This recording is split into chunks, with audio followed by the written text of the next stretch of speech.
The ocean is calm, air is thick, the scent of salt and decay clinging to the wind. A lone fisherman pulls his boat to shore, his hands shaking. He doesn't speak, he only stares, his face pale as the fog rolling in behind him. The villagers know what he's seen. They've heard the stories, a monster born from the sea, its breath poisoning the air, its very presence bringing disease and death, a creature so horrifying even demons fear its name. This is the Nuckalavee, Scotland's most feared sea monster, a grotesque fusion of man and beast, trapped between land and ocean, bringing destruction wherever it roams. But where did this nightmare come from, and has anyone truly seen it? The legend of the Nuckalavee comes from the Orkney Islands, a rugged and windswept archipelago off the northern coast of Scotland. The sea has always been both a source of life and a harbinger of death for the people of Orkney. And from that uneasy relationship with the ocean, one of the most horrifying creatures in folklore was born. The Nuckalavee is no ordinary sea monster. Unlike mermaids or selkies, it is something entirely different, something unnatural. It is often described as a skinless, rotting creature, half man, half horse, with blackened veins running across its exposed flesh. Its head is grotesquely large, its mouth twisted into a permanent snarl, and its single burning red eye is filled with nothing but hatred. The human torso growing out of its back is just as horrifying. Thin, stretched, with unnaturally long arms that claw at the air as it moves. And its breath? It is said to carry disease, withering crops and infecting livestock with a single exhale. Villagers plagued by famine or mysterious illness often blamed the Nuckalavee, believing that its presence alone could poison the land. But worst of all, it never stops hunting. For centuries, sailors and fishermen have told stories of glimpsing a shadow moving beneath the waves, following their boats just beneath the surface. Others claim to have seen it galloping along the shoreline, its fleshless form illuminated by the pale moonlight. One of the most famous encounters with the Nuckalavee comes from an Orkney man named Thomas. He had always believed in the old stories, but had never seen the creature himself until one fateful night. Thomas was walking home along the coastline when he felt it. The air grew thick, heavy with an unnatural heat despite the cold sea wind. The sound of hooves echoed in the darkness, but they were not the rhythmic beats of an ordinary horse. They were uneven, erratic, as if something twisted was moving just behind him.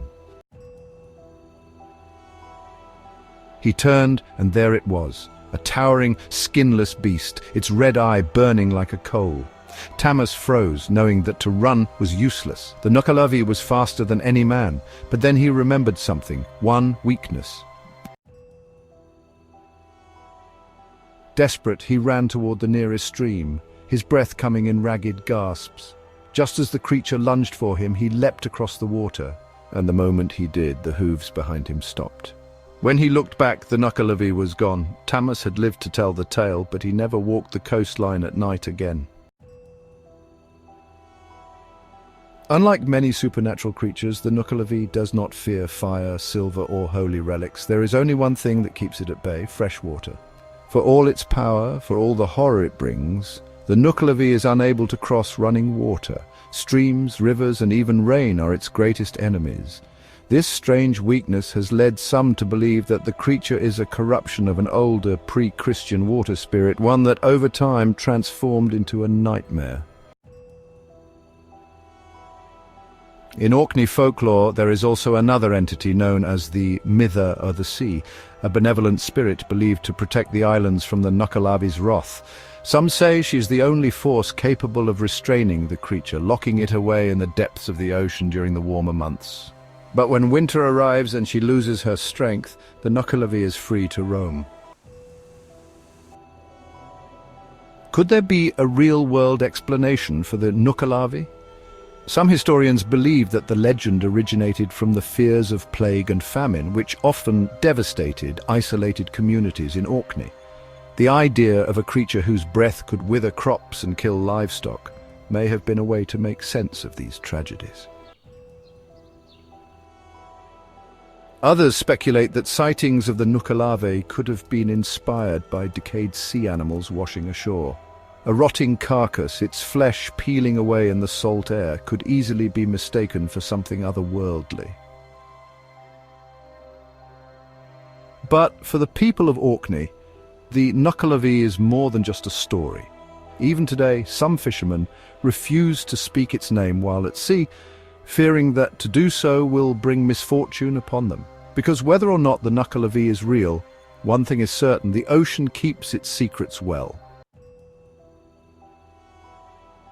The nucalave is a creature unlike any other, a fusion of man and beast, sea and land, life and decay, a monster that cannot be reasoned with, cannot be stopped, only avoided.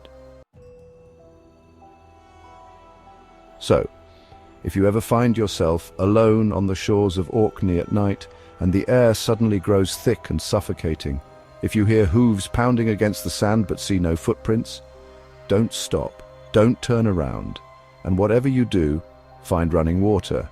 Because if the nucalave is hunting, nothing else can save you.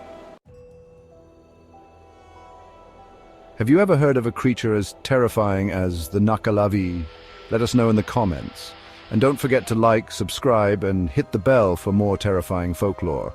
Until next time, stay away from the shoreline after dark.